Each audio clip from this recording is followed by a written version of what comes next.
धरती का भार हरने श्री राम आते हैं।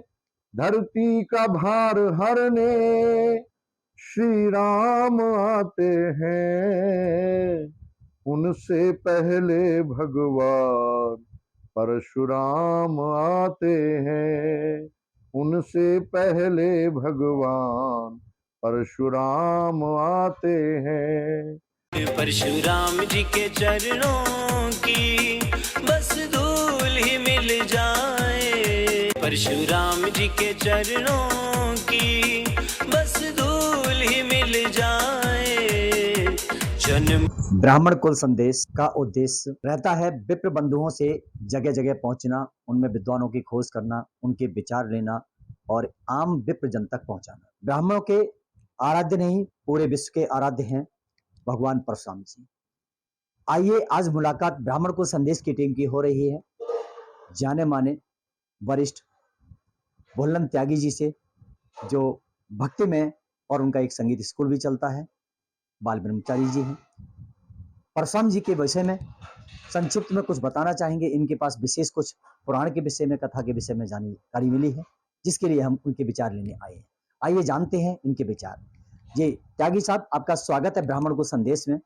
आप विप्र बंधुओं को बताइए कि आपके विचारों में परशुराम जी की कुछ व्याख्या, कुछ वेद की विचारधाराएं रही, दयालु थे, ये जो आज भगवान हैं और चिरंजीवी हैं, उनके विषय में बताइए। ये स्वागत है।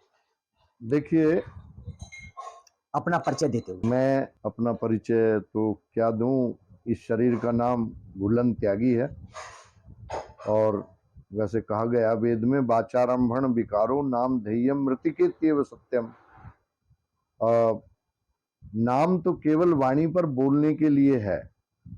सत्य तो वो तत्व है जिस तत्व में पूरा संसार प्रतिभाषित हो रहा है, और वही तत्व जो है वो भगवान परशुराम से संबंधित है।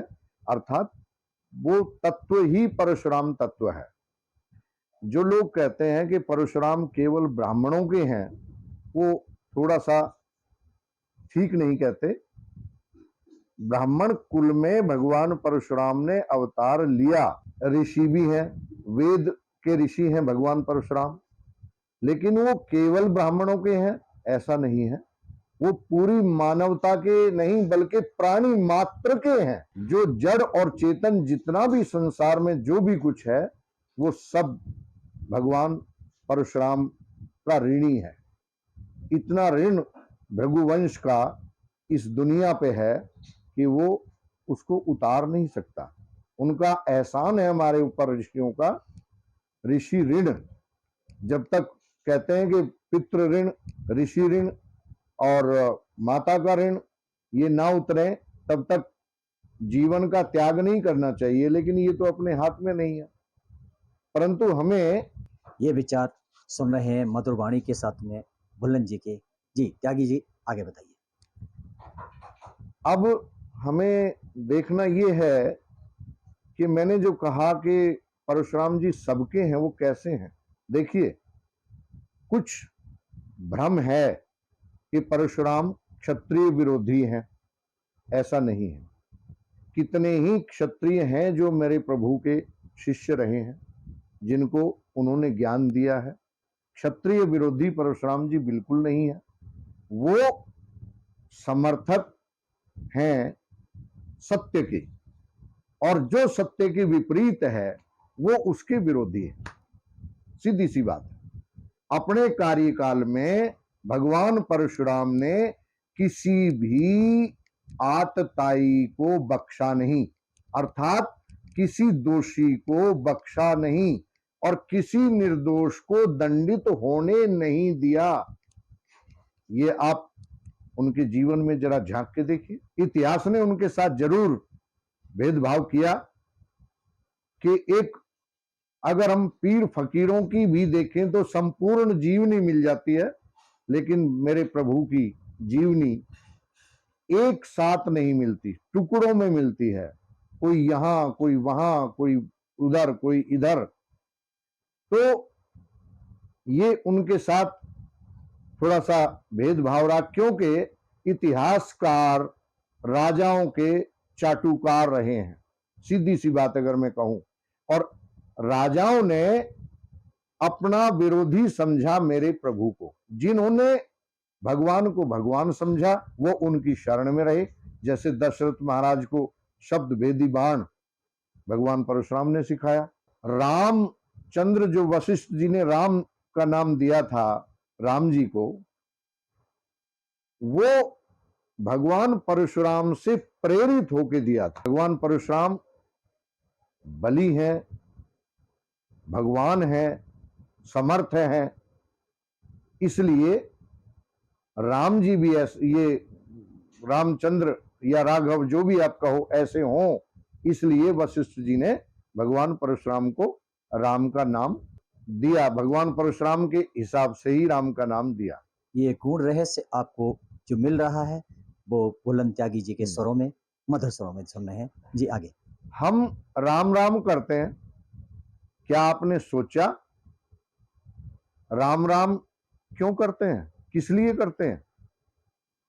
आप कहोगे कि नमस्ते ना करके राम राम कर लिया, और आगे बढ़ोगे तो कह दोगे कि भगवान का नाम है तो भगवान का नाम ले लिया। कोई शाम शाम तो नहीं करता, जय श्री श्याम कहता है और जय श्री राम भी कहते हैं, लेकिन राम राम जो शब्द है वो अपने आप में इतना मीटर में है, इतना अच्छा लगता है सुनने में भी और पावरफुल है। इसका मतलब जानते हो?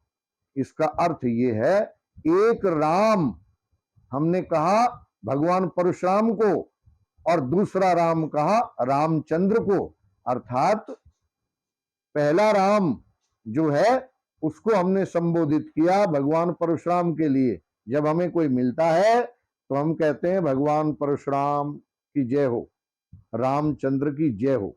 ऐसा ना कह के शॉर्ट में हमने कह दिया राम राम जी, और दूसरे ने भी आगे से क्या कहा, राम राम जी। इसका अर्थ कि जैसे भगवान परशुराम सत्य है इसी प्रकार राम सत्य है। जिस परमात्मा से भगवान परशुराम आए हैं, अर्थात परमात्मा का अवतार भगवान परशुराम है, उसी परमात्मा का अवतार भगवान राम है। यानी रूप भेद है, सत्ता एक ही है। ये भगवान परशुराम और राम का भेद है।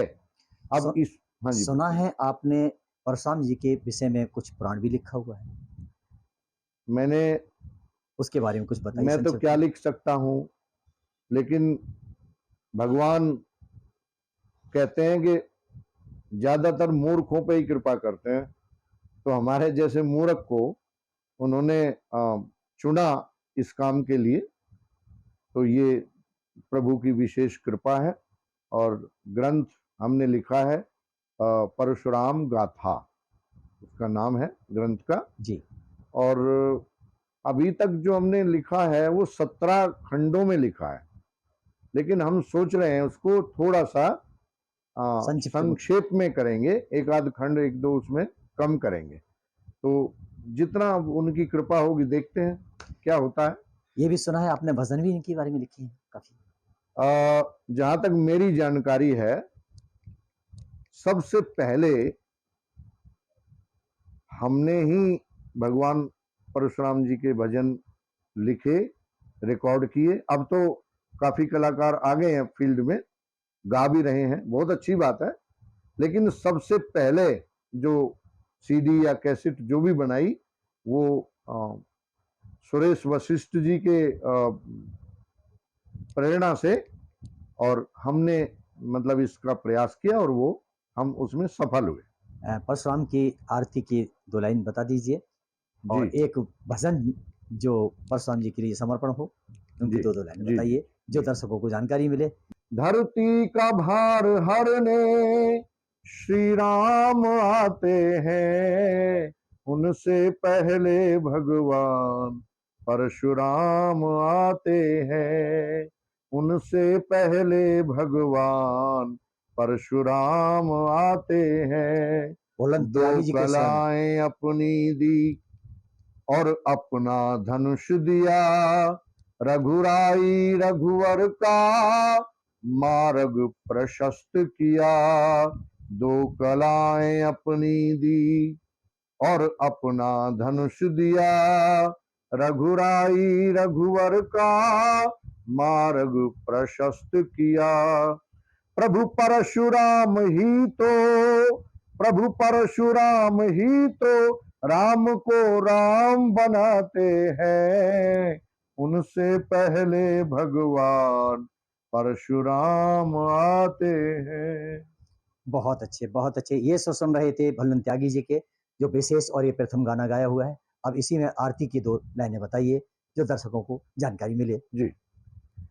आरती भृगुनंदन की कीजय, आरती भृगुनंदन की कीजय, परशुराम प्रभुनाथ जगत के, परशुराम प्रभुनाथ जगत के, भार्गव दुख भंजन की कीजय, आरती भृगुनंदन की जय, आरती भृगुनंदन की जय। जय परशुराम जी, बहुत ही जय अच्छा, परशुराम। बहुत ही सुंदर है, जो लोगों के दिलों को छुएगी। और ये भुल्लन त्यागी जी की अपनी पंक्तियां रचित हैं, रचयिता भी हैं, और स्वर भी आपने सुना कि इस मधुर स्वरों में और किस भाव के साथ में एक विलयलीन होने के बाद में ये आरती की गई और भजन गाए गए। इनकी पूर्णता करने के लिए आगे ब्राह्मण को संदेश जलाता आपको लगातार दिखाता रहेगा,